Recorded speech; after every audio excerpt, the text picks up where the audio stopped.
Hello, gorgeous beauties. I am Dragonflow, aka Frank Vaccaro, and this is my co host, Ozzy the dog, just chilling out. I want to wish everybody a Merry Christmas, and I also would like to ask you to please like and share this video if you like the content. Today, I want to talk about modern versus traditional women, but I'm more going to talk about traditional women as there's this misconception of what traditional women were and or were doing back when women were traditional, right? So there's this misconception by a lot of women that a traditional man should pay for everything and she'll just stay home and play this traditional role of just taking care of the kids.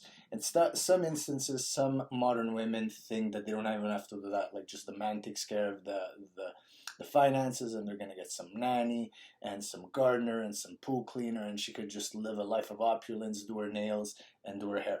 Now, I don't think this is a majority of women. However, there's enough women in our modern society to hint at that enough women have this idea in mind. I'm not judging. I think women are great for the women that are great, but for the women that have this idea in mind, we need to give you a reality check today. So my mother and both my grandmothers were technically traditional women, and my aunts were traditional women. Now, I came from a three generational household. So it was me, my brother, my mother, my father, and my two grandparents from my mom's side. Of my aunts and uncles, my mother was the most traditional because she stayed home the longest. However, and this was from 1970 ish till about 1980, 1981, my mother had to work the first 10 years of her life at this factory. So remember, like this was even before I was born. My mother was working at a factory making suits while my dad was working as well. All my other aunts and uncles, except maybe for one, had to work most of their career in Montreal. For those of you who don't know, my parents are from Sicily. So my mom came straight from Sicily to Montreal and started working.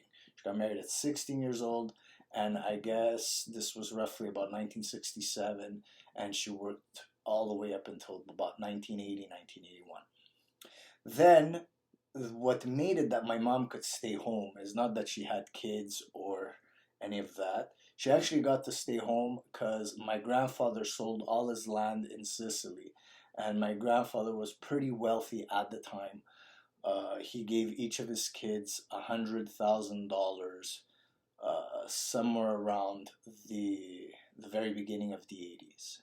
So this made it that my mom and my dad could pay off a big portion of their house, and so this made it that my mom no longer needed to go to work. All my other aunts and uncles had to go, well, obviously my uncles went to work, but all my other aunts had to go to work and make a living for themselves. Now, I want you to remember also, financial times were different, and I've discussed this in a previous video. My aunts worked and things were more affordable. So imagine that. They worked and things were more affordable. So except for my family, my dad never drove because my dad was like had epileptic seizures at some point and wasn't able to drive. And my mom just never learned to drive. So we didn't have a family car. But the rest of my aunts and uncles had only one car per family. And because this was like they came here, let's say in 60s, 70s, 80s, and 90s, they didn't have a cell phone and they never really used the internet. So as these are the three biggest modern expenses, which is to say dual family cars is a modern expense because before there was one family car or zero family car, internet telephones are a modern expense. They didn't have this expense. I've mentioned in a previous video that these three expenses over the course of your relationship, if your relationship, let's say, hypothetically lasts between ages 25 to 65, will set back your relationship about 500,000 or $500,000. So what were traditional women like, let's say 30, 40, 50 years ago when they came to Montreal? Well, they took care of the house chores and maybe the men helped a little bit. It was mainly the women cooking and taking care of the kids, but in a lot of cases, the women still had to help and pay with some of the finances. The men earned most of the money, correct, but the women still had to do their due diligence with the family economics, save and not buy expensive, unnecessary stupidities.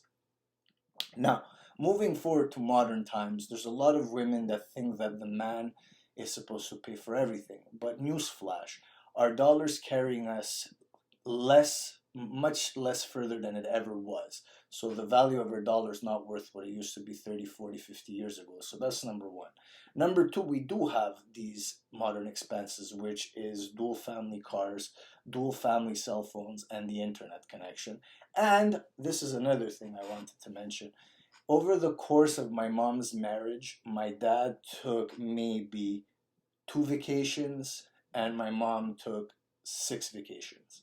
And my mom, out of my aunts, was considered the one that took the most vacations. A lot of these vacations was her going to Sicily to see my uncle and his wife and to help assist my uncle's wife who was dying of cancer. Although my mom did go also to enjoy herself a little bit and let go. But it was kind of like a family pleasure trip. So she went there to take care of my aunt, but she also went there to have a little bit of fun and let go. But in 50 years, she only took 6 vacations. So when you think about it, it's like an average of vacation, maybe 8 or 9 years, so nothing crazy. And my dad took a vacation twice on 50 years, so we're talking a vacation, 1 vacation on 25 years. So that's not a lot of vacations. And that's another problem modern couples have. They constantly want to be on vacation, kicking the financial can down the line and worrying about the bills of the future, in the future when they come. Now, this isn't to say that you can't, let's say, attract what's called a high value man and like really latch him down and have him pay for everything that you want and go on all your dreams of vacations and fly in a jet and fly to Dubai and Miami and Tokyo and all that stuff. I don't know what your karma's like, and I don't know what you're capable of doing over the course of your lifetime. So this doesn't apply necessarily to the individual, but this does apply to the masses, and I am positive that it applies to the masses, and especially it applies to the masses of modern women. How do modern women expect to do more things and earn more things with a depreciating dollar? I mean, my my grandmothers, they had a higher value. Their dollar went a lot further, and they were much less opulent. So my two grandmothers were extremely traditional in that they didn't work.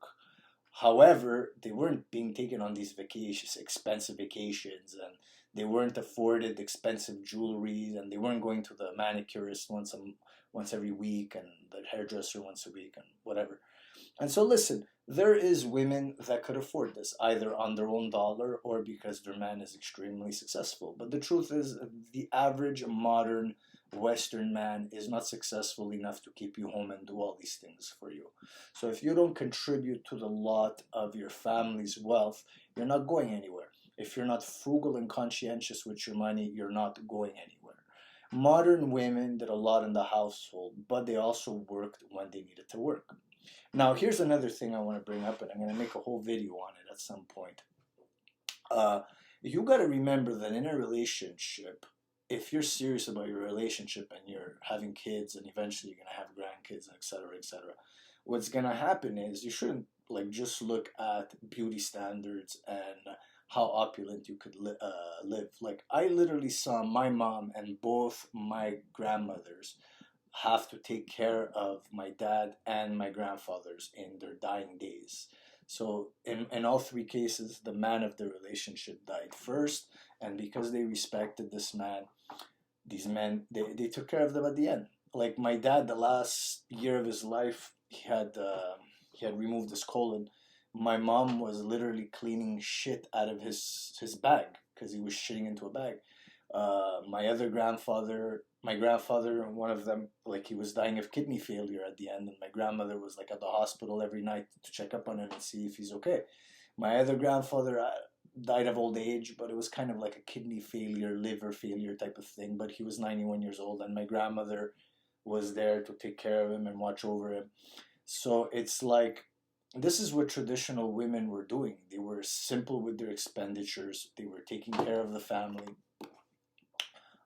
simple with their expenditures, taking care of the family, making sure that they had enough money to go into the future, making sure we learned how to save, making sure we always had a surplus of everything because we saved and they worked very hard. So here's the thing, don't treat the man that you're with as something you're willing to exploit until the next guy comes around. The next guy is going to come around with the same kind of problem. The average man in today's Western world has, if he has enough money to survive and to live, like that's where it ends.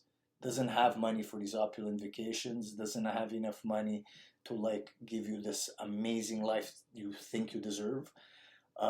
He has enough to survive. So if you like him enough to want to start up a family with him, there are sacrifices that you have to see yourself making. Or else you could just go on Instagram, go on Facebook, live in the disillusionment that you're going to have everything you want, 2, 3 vacations a year, really expensive car, you're going to get your hair and your nails done all the time, you're going to kick the can down the road and it's never ever going to be a problem. And for some of you, a very small portion of you, it won't be a problem. But for most of you, it will be a problem. If you don't simplify your lives, and not just demand that a man becomes traditional, you have to live in a more traditional way. And we're not talking living in a more traditional way where you stay home and take care of the kids. That's part of it. But living in a traditional way where you respect your husband's dollar. And when you're working, you respect your dollar and you try and multiply these dollars and make it go forward.